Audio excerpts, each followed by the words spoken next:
అయితే body donation గురించి మాట్లాడుకుంటున్నాము. ప్రజలందరిలో చైతన్యం వచ్చి ఇట్లా పార్థివ దేహాలని హాస్పిటల్ కి ఇవ్వాలి అనుకున్నప్పుడు మరి ఆ దేహాలను భద్రపరిచే సౌకర్యాలు ఉన్నాయా? ఇది కూడా ఒక మంచి ప్రశ్న.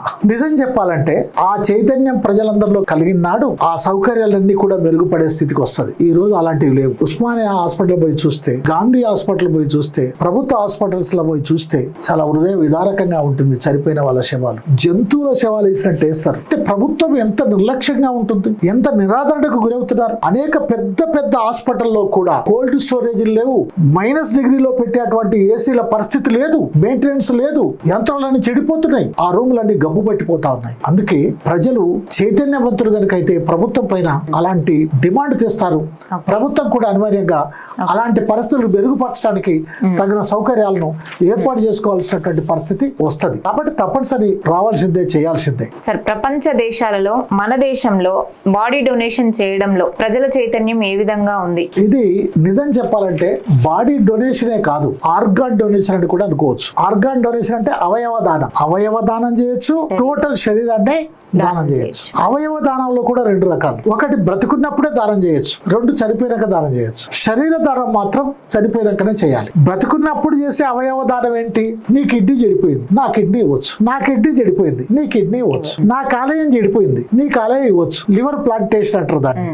నీ లివర్ కొంచెం కట్ చేస్తే ఆ లివర్ కతికిస్తారు. అలాగనే ఇంకా చాలా నీ శరీరంలోని అవయవాలను నువ్వు బ్రతుకున్నప్పుడు కూడా నువ్వు బతుకుతూ ఇంకోళ్ళు బతికించవచ్చు. నీ కొడుకో బిడ్డో నీకు ఆప్తులైనటువంటి వాళ్ళకి. ఇది ఒక పద్ధతి. రెండో పద్ధతి, నేను చనిపోయిన తర్వాత నా కళ్ళు ఇవ్వండి, నేను చనిపోయిన తర్వాత నా లివర్ ఇవ్వండి, నా కిడ్నీ ఇవ్వండి అని కూడా చేయొచ్చు. ఇది ఒక పద్ధతి. రెండో పద్ధతి, నేను చనిపోయిన తర్వాత నా బాడీ మొత్తాన్ని కూడా ఇవ్వండి. మొదటి పద్ధతిలో మనిషి ఉన్నప్పుడు తనే ఇస్తున్నాడు కనుక అభ్యంతరం ఏం లేదు. కానీ రెండో పద్ధతిలో తను ఉండడు ఇవ్వటానికి, తన కుటుంబ సభ్యులు అంగీకరించాలి. కనుక కుటుంబ సభ్యులను చైతన్యపరచుకొని ముందే ఉండి ఏ హాస్పిటల్ కు నువ్వు ఇవ్వదలుచుకున్నావో అక్కడ డిక్లరేషన్ ఇచ్చి ఉండాలి, వ్యక్తికి మరియు కుటుంబం. ఒక్కోసారి వ్యక్తి డిక్లరేషన్ ఇచ్చి ఉండకపోయినా ఆ వ్యక్తి చనిపోయిన తర్వాత కూడా కుటుంబ సభ్యులందరూ కలిసి కూడా డిక్లరేషన్ ఇవ్వచ్చు. అలా చూసినప్పుడు భారతదేశంలో 0.52 పర్ మిలియన్ పీపుల్, అతి తక్కువ చాలా వెనుకబడి ఉంది. ఆ విధంగా ప్రపంచం మొత్తంలో స్పెయిన్ దేశం ఈ విషయంలో చాలా పవర్ఫుల్ గా ఉన్నారు, బాడీ డొనేషన్ లో కూడా ఉన్నారు. అలా టర్కీలో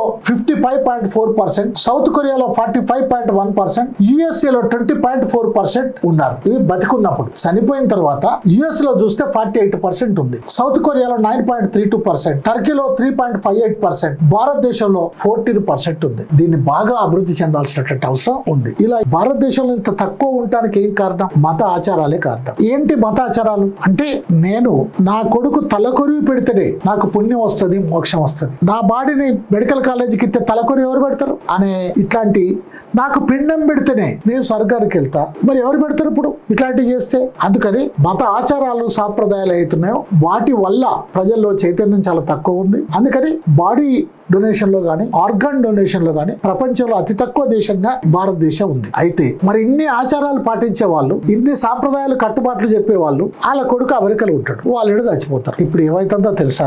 ఇక్కడ నేను పిండం పెడతా అంటే అక్కడ ల్యాప్టాప్ ముందు పిండం పెడతా అంటాడు. ఇక్కడ ఉన్నటువంటి బాబురాయన ఆ మంత్రాలు చదువుతా అంటాడు. ఇక్కడ ఉన్నటువంటి వాళ్ళు ఇక్కడ పిండాన్ని తీసి అక్కడ నీళ్ళలో ఎత్తా అంటారు. అక్కడ ఆయన తలకొని పెట్టినట్టు నటిస్తా అంటాడు. ఇక్కడ ఉన్నటువంటి వాళ్ళు తలకొని పెట్టినట్టు చెప్తా అంటారు. మరి ఏమైందా మోక్షం? ఏమైందా పద్ధతి? ఏమైందా స్వర్గం? ఏమైందా నరకం? అంటే మారుతున్నటువంటి పరిస్థితులలో మనం కూడా మారాల్సినటువంటి అవసరం ఉందనే దాన్ని వదిలేసి మరింత మూఢత్వంలో, మరింత గుడ్డి నమ్మకాల్లో, మరింత తప్పుడు పద్ధతుల్లో, ఆచారాల్లో మనం కొట్టుమిట్టాడుతున్నాం. కాబట్టి మన పరిస్థితి ఇట్లా ఉంది. ఇంకో విషయం ఏంటంటే, మన పుట్టుక మనకు తెలియదు, మన చావు మనకి ఏ రోజో తెలియదు. ఇప్పుడే కావచ్చు, ఇంకో గంటకు కావచ్చు, ఇంకో సంవత్సరం పట్టొచ్చు, ఇంకో 10 సంవత్సరాలు పట్టొచ్చు. కానీ మన చావు తర్వాత మనం ఇది అవ్వాలి అనుకోవడం మాత్రం చాలా మంచి విషయం. బాడీ డొనేట్ చేయాలి, ఈ విషయం మాత్రం నాకు చాలా బాగా నచ్చింది. ఒకవేళ మన ఈ ఛానల్ చూసి ఇన్స్పైర్ అయ్యి ఒకవేళ డొనేట్ చేయాలి అని ఎవరైనా అనుకుంటే అసలు ఏం ప్రాసెస్ ఏంటి సార్? డొనేట్ చేయాలి అనుకుంటే, ఒకటి ఆర్గాన్ డోనర్స్ అసోసియేషన్లు ఉన్నాయి, 2 బాడీ డోనర్ అసోసియేషన్ ఉంది, 3 ఆర్గాన్ బాడీ డోనర్స్ అసోసియేషన్ ఉంది, 4 తెలంగాణ రాష్ట్ర ఉంది, ఆంధ్ర రాష్ట్రం ఉంది, భారతదేశం ఉంది. భారత ప్రభుత్వం గానీ, తెలంగాణ ప్రభుత్వం గానీ, ప్రతి రాష్ట్ర ప్రభుత్వం గానీ ఇట్లా డొనేట్ చేయడానికి ఆ ప్రభుత్వం తరఫునే చట్టపరంగానే అలాంటి ఒక